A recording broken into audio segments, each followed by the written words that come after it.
안녕하십니까, 묵조교입니다. 이번 시간에는 지구과학에 대해 함께 공부해 보도록 하겠습니다. 지구과학은 지구과학 1과 지구과학 2로 나누어져 있잖아요. 여기서는 지구과학 1에 대해 공부할 텐데요. 지구과학 1은 모두 4개의 대단원으로 이루어져 있습니다. 소중한 지구, 생동하는 지구, 위기의 지구, 다가오는 지구로 이렇게 크게 4개의 대단원으로 이루어져 있습니다. 먼저 소중한 지구에 대해 공부할 텐데요. 지구과학이 어떤 학문인지 아십니까? 지구과학이라는 학문 글자 그대로 풀이하면 지구에 대한 과학일 겁니다. 말장난 같지만 지구과학은 말 그대로 지구를 공부하는 학문이죠. 여러분들이 알고 있다시피 지구는 태양계 속 행성이고 태양계는 우리 은하계 한 구석에 위치하고 있잖아요. 그래서 우리는 지구과학을 공부하면서 지구에 대한 관심을 태양계, 더 넓은 우주로 넓혀갈 겁니다. 우리가 함께 공부하는 지구과학 1에서는 지구라는 행성에 대해 살펴보고요. 지구의 구조와 대기에 대한 여러 가지 현상을 공부할 겁니다. 화산과 지진, 태풍과 같은 자연재해가 어떻게 발생하는지 함께 공부할 거고요. 현재 환경오염과 기후변화는 인류의 관심사이자 당면한 문제가 됐잖아요. 기후변화는 환경단체와 과학자들의 경고가 아니라 이제는 우리 눈앞에 닥친 현실이 되었습니다. 지구과학이라는 과목에서 이들 문제를 생각해 보기로 하고요. 지구 전반에 대해 살펴봤으면 이제 우리의 눈을 더 넓은 세상인 우주로 돌려보도록 할게요. 지구에서 바라본 우주의 모습을 살펴보고 우주를 향한 인류의 노력에 대해서도 함께 짚어보도록 하겠습니다. 거대한 우주 속의 작은 행성 지구를 먼저 살펴볼 텐데요. 지구가 어떻게 구성되었는지 여기서 함께 공부하도록 하겠습니다. 사진은 우주에서 바라본 지구의 모습입니다. 위쪽 왼쪽에 있는 사진은 여러분들이 책에서 많이 봤을 겁니다. 아폴로 11호가 달에서 바라본 지구의 모습입니다. 그리고 위쪽 오른쪽에 있는 사진은 수성을 탐사하고 있는 탐사선이 바라본 지구의 모습인데요. 수성에서 지구가 어떤 모습으로 보이고 있는가 그 사진을 찍은 겁니다. 그 다음에 아래쪽 왼쪽에 있는 것은 토성을 탐사하고 있는 카시니라는 탐사선이 토성에서 바라본 지구의 모습인데요. 여기 화살표에 하얀 점으로 나타나 있죠. 이게 바로 지구입니다. 그리고 오른쪽 아래에 있는 사진은 보이저 1호가 찍은 지구의 모습입니다. 어디서 찍었냐면은 보이저 천왕성을 지나가면서 지구의 모습을 찍은 것입니다. 자, 외계인이 있을까요, 없을까요? 외계인이 있을 것이다 주장하는 사람들도 있고 외계인이 없다라고 주장하는 사람도 있겠죠. 근데 광대한 우주에 생명체가 우리밖에 없다라는 것은 우리 인류와 지구상 생명체가 너무 외롭지 않을까 싶네요. 우주 어디선가 생명체가 우리 말고 또 있을 거라고 생각은 하는데 아직 발견된 적은 없죠. 외계인이나 UFO 목격담이 심치 않게 나오고 있지만 아직 공식적으로 이 생명체가 바로 외계인이다 라고 발표된 적은 없습니다. 태양계 안에는 지구 외에는 아직 생명체가 없는 듯 합니다. 화성에 물이 흐른 흔적이 있고 지하에 물이 있다라는 소식도 전해지고 있지만 아직 생명체는 발견되지 않고 있죠. 현재까지는 지구라는 작은 행성이 생명체가 살고 있는 유일한 행성인 셈입니다. 물론 아직 우리가 찾지 못해서이지 우주 어디선가에는 우리 말고 또 다른 생명체가 아마 살고 있을 것입니다. 지구가 생긴 지 몇 년이나 됐을까요? 정확히 몇 년인지는 몰라도 꽤 오래됐을 겁니다. 우리들 상식으로는 약 46억 년 전에 태양계에 있는 다른 행성과 함께 지구가 생겨났다고 합니다. 또 지구와 비슷한 행성은 태양계 안에 또 여러 개가 있는데 바로 금성과 화성이 있죠. 금성과 화성은 지구와 크기가 비슷하고 태양과 떨어진 거리도 비슷하지만 여러분들이 알고 있다시피 금성, 지구, 화성에서 지구에서만 지금 생명체가 존재하고 있습니다. 금성과 지구, 화성의 물리적 특성을 비교해서 왜 지구에만 생명체가 존재하고 있는지 한번 살펴보도록 하겠습니다.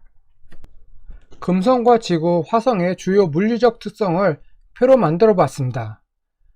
태양과 떨어진 거리를 보면은요, 금성은 태양으로부터 1억 800만 km로 지구와 태양과의 거리 1억 5천만 km와 비슷합니다. 화성은 태양으로부터 2억 2800만 km 떨어져 있는데, 화성은 태양과 지구 간의 거리보다 약 2배가량 더 멀리 있다는 것을 알 수 있겠죠. 화성은 태양으로부터 이제 거리가 지구보다 더 멀리 있으니까 아마 화성은 지구보다 더 추울 겁니다. 행성의 반지름과 질량을 비교해 보면은요, 금성과 지구는 비슷하다는 것을 표를 통해서 알 수가 있습니다. 그런데 일론 머스크와 같은 사업가라든가 미 연방우주국 나사 같은 곳에서는 금성 대신 화성 탐사에 비중을 두고 있고요. 머스크는 화성을 우리와 같은 지구인들이 살 수 있는 식민지로 개발하겠다는 꿈을 갖고 있죠.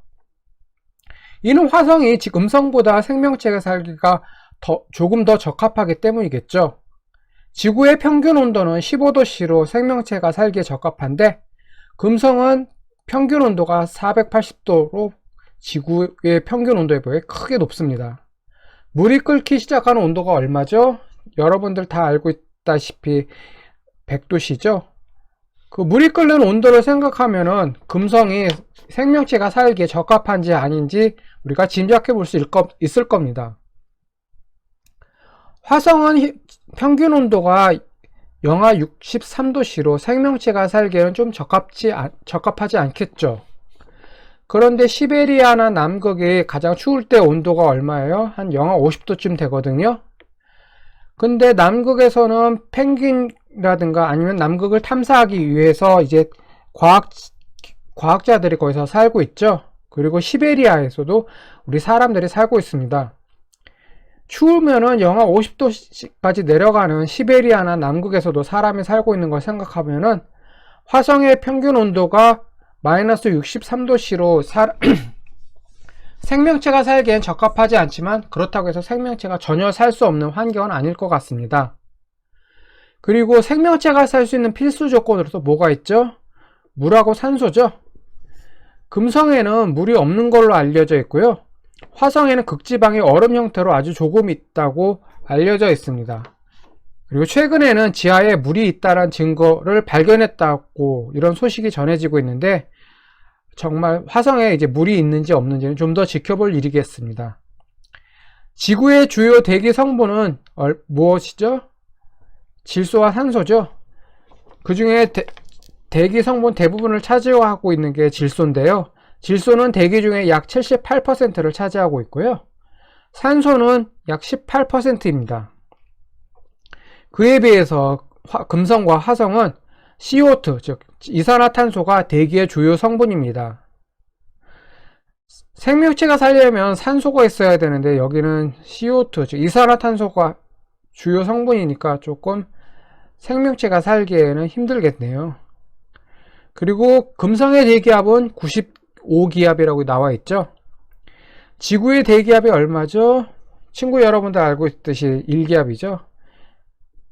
생명체가 살고 있는 지구의 대기압이 1기압인데 그에 비해서 금성은 대기압이 95기압이라고 하니까 생명체가 살기에는 조금 힘들겠네요. 위에서 짓누르는 게 너무 심해서 완전히 짜부돼서 살 거 아니에요.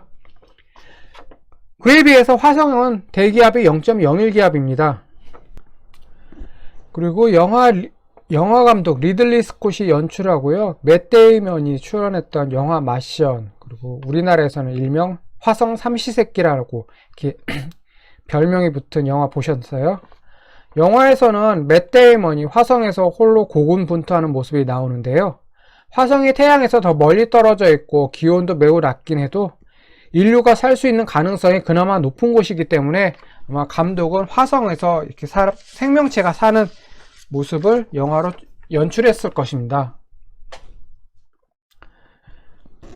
그러면 지구는 처음부터 생명체가 살기에 적합했을까요? 그렇진 않죠. 수많은 행성체들과 충돌로 생긴 열 에너지로요, 지구 표면은 처음엔 매우 뜨거웠습니다. 얼만큼 뜨거웠냐면은 마그마의 바다가 이제 지표를 뒤덮을 정도였어요. 여기서 미행성이라는 말이 나오는데, 미행성이 뭐냐면은요, 태양계가 생겨날 때 존재했던 것으로 여겨지는 작은 천체를 말합니다. 이러한 미행성과 운석 속의 물과 대기 성분들이 시간이 지나면서 지구계의 환경을 조성하는 요소로 진화를 했다고 합니다. 마그마의 바다였던 지구는 태양계가 안정을 찾아가면서 조금씩 제 모습을 찾아가기 시작했습니다. 철, 니켈과 같은 무거운 금속 성분은 이제 중심부로 이제 가라앉아서 지구 중심부에 핵을 만들었고요. 규산염 물질은 핵 바로 위에서 멘틀을 형성했습니다. 지구 내부 모습은 우리들이 중학교 때 배웠던 것처럼 지각과 멘틀, 핵과 같은 구조를 하고 있잖아요. 이제 마그마의 바다였던 지구도 점차 식어가면서 이런 우리가 알고 있는 지구 내부 구조를 갖춰가기 시작했습니다. 태양계가 생겨날 때 원시 행성과 소행성, 그리고 행성들의 위성이 만들어졌는데요. 이때 만들어졌던 미행성체와 운석이 지구와 충돌하는 일이 처음 지구가 생겨날 때에 비해서는 점점 줄어들면서 지표도 이제 좀 식기 시작했습니다. 이제 겉표면이 식기 시작하면서 우리가 알고 있는 지각이 만들어지기 시작한 거죠. 그리고 사우나 같이 더운 곳에서 공기는 수증기를 많이 포함하고 있고, 차가운 공기는 수증기를 얼마 포함하고 있지 못하라는 것은 친구 여러분들도 뭐 상식으로 알고 있죠. 지구 표면과 대기가 이렇게 식기 시작하면서 대기에 있던 많은 수증기들이 비로 내려서 원시 해양을 만들었습니다. 그러면서 조금씩 우리가 알고 있는 지구의 모습을 갖춰가기 시작한 거죠.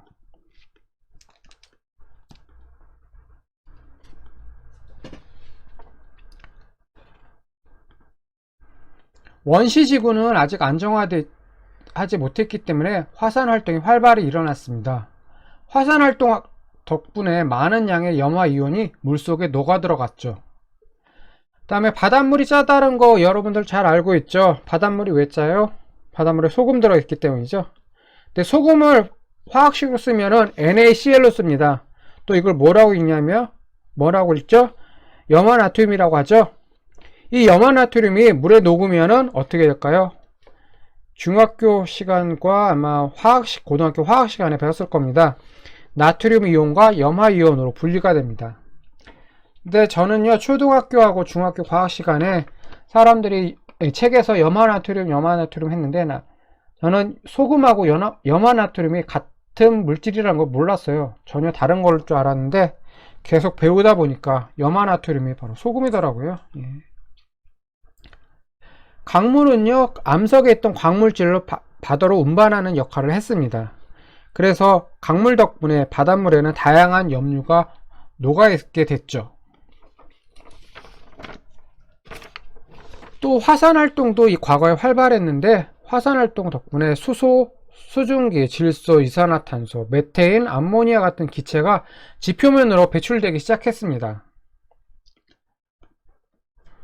또 수증기는 이제 지표가 식으면서, 대기도 식으면서 이제 공기가 이제 차가워지니까 그 전보다는 이제 많은 수증기를 포함할 수가 없잖아요.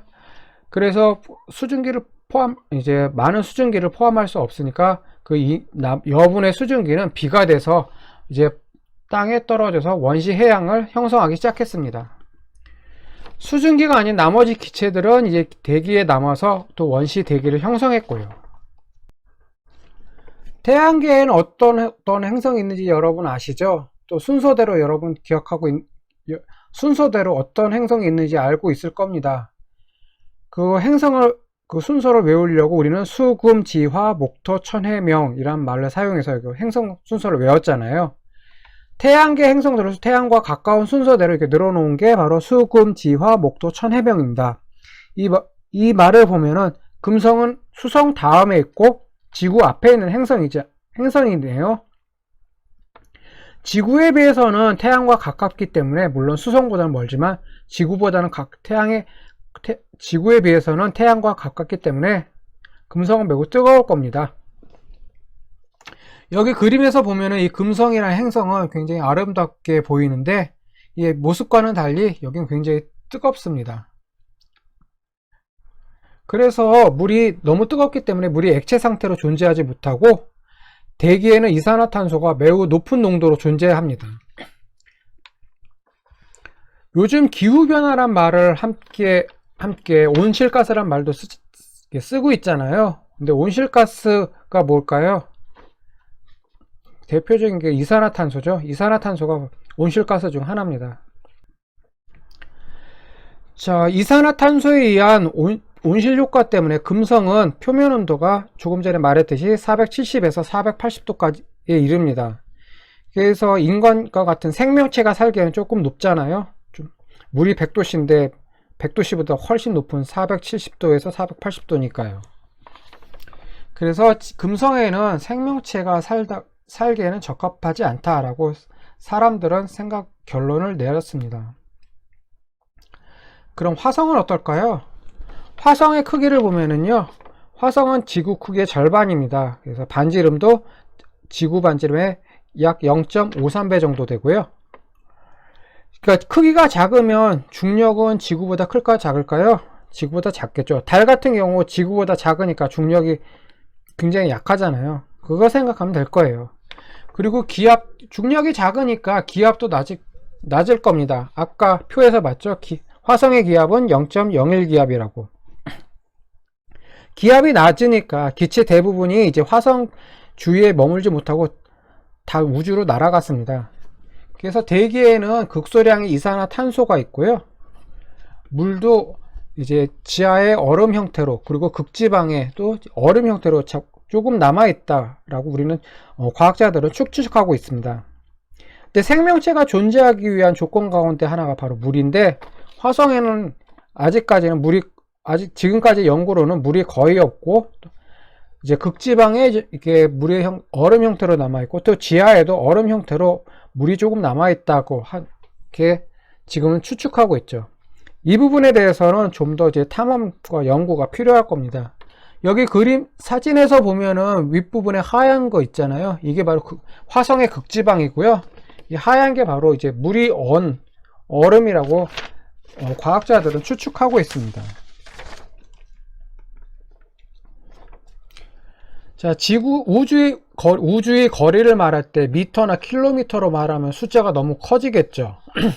벌써 금성과 태양과의 거리는 1억 800만 킬로미터, 그 다음에 지구와 태양 사이의 거리는 1억 5천만 킬로미터라고 돼 있잖아요. 우리가 일상생활에서 터무니없이 너무 큰 숫자를 말할 때는 천문학적인 숫자라고 말하는 게 태양계 안에서의 이제 거리도 벌써 억 단위가 넘어가잖아요. 지구와 태양 사이는 1억 5천만 킬로미터, 그 다음에 화성과 태양 사이는 거의 2억 2,800만 킬로미터. 이게 어마어마하잖아요. 이게 뭐 은하계나 이제 우주 전체로 나오면 이제 숫자로 표시가 안 될 겁니다. 그래서 계산을 하거나 연구를 할 때 당연히 불편하겠죠. 그래서 천문학에서는 그에 맞는 단위를 사용하는데, 그 가운데 하나가 천문 단위를 들 수 있습니다. 1천문 단위, 즉 1AU는요, 태양에서 지구과의 거리인데 1AU라고 표시합니다. AU는 여기 나와 있듯이 오스트로미칼 유니트의 약자로 1AU는 태양에서 지구까지의 거리니까 약 1억 5천만 킬로미터가 됩니다. 근데 우주에서 거리를 재는 단위로 1AU, 그러니까 AU만 있을까요? 또 있죠. 여러분들이 잘 아는 거, 광년이 있습니다. 우주에서 거리를 측정하는 단위로 광년이라는 단위를 또 많이 쓰고 있는데, 많이 들어봤으니까 이게 무슨 뜻인지 여러분들도 알 거예요. 이 광년은 우주에서 은하계나 성운들을 말할 때 지구에서 몇 광년 떨어져 있다라고 얘기하고 있죠. 그리고 친구 여러분들이 상식으로 알고 있듯이 광년의 단위는, 이 광년은 이제 빛이 1년 동안 이제 쭉 갔을 때 도달하는 거리입니다. 우리가 농담으로 삼아서 정신을 딴 데 팔았을 때 그걸 가리켜 가지고 정신을 안드로메다로 보냈다고 이렇게 얘기를 하잖아요.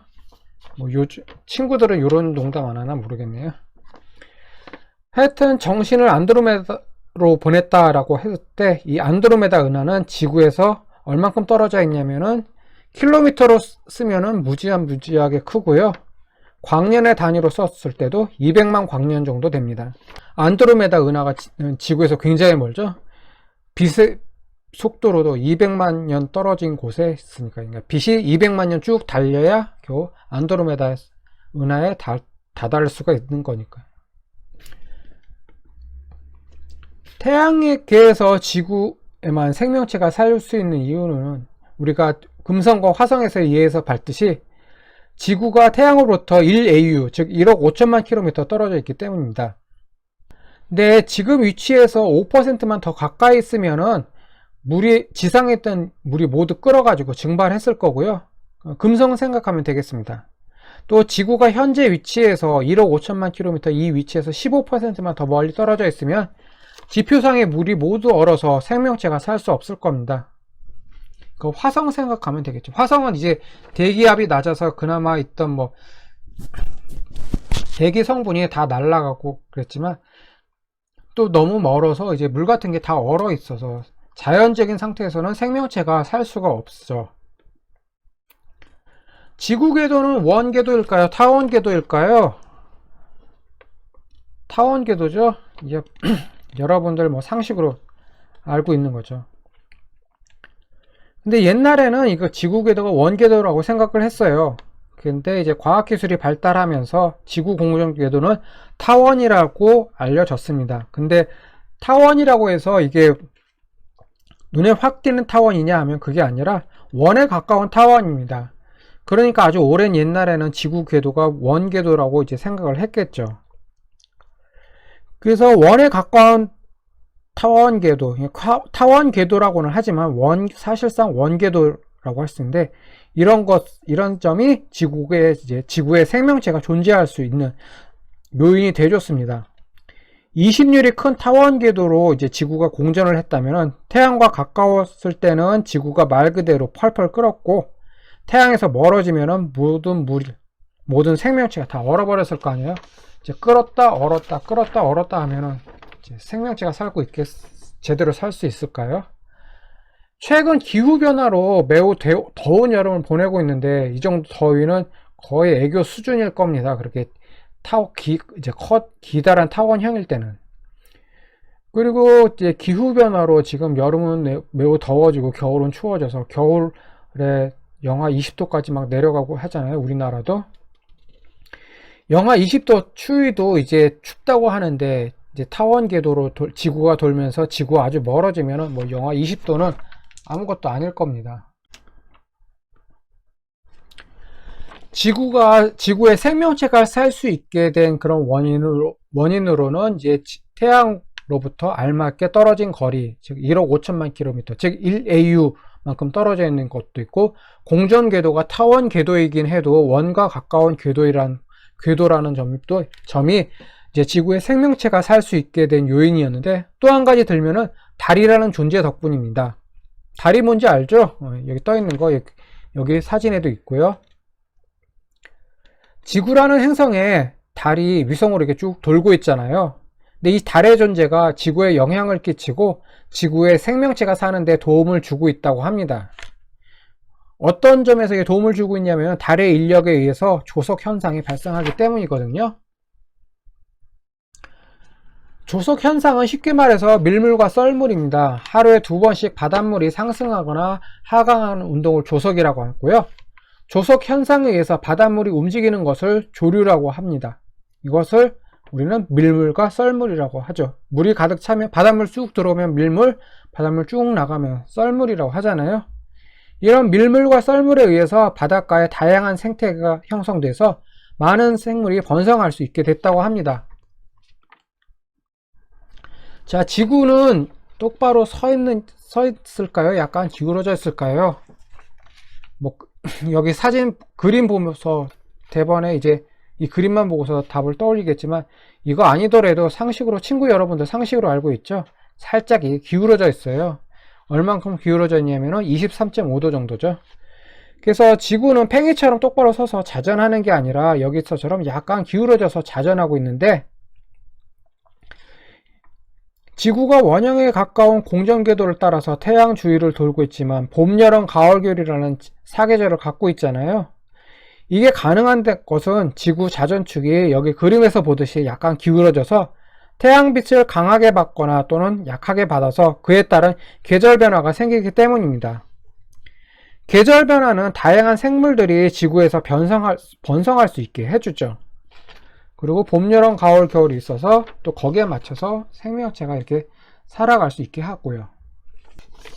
자, 우리는 지구과학 1을 시작하면서 그 다음에 첫 번째 단원인 소중한 지구, 그 가운데 행성으로서의 지구의 특성을 살펴봤습니다. 그리고 지구는 생명체가 사는 유일한 행성인데 어떻게 해서 지구에서만 생명체가 살 수 있는지 간단히 짚어봤습니다. 자, 이번 시간에는 여기까지 하도록 하고 또 다음 시간에 뵙도록 하겠습니다. 네, 수고 많으셨습니다.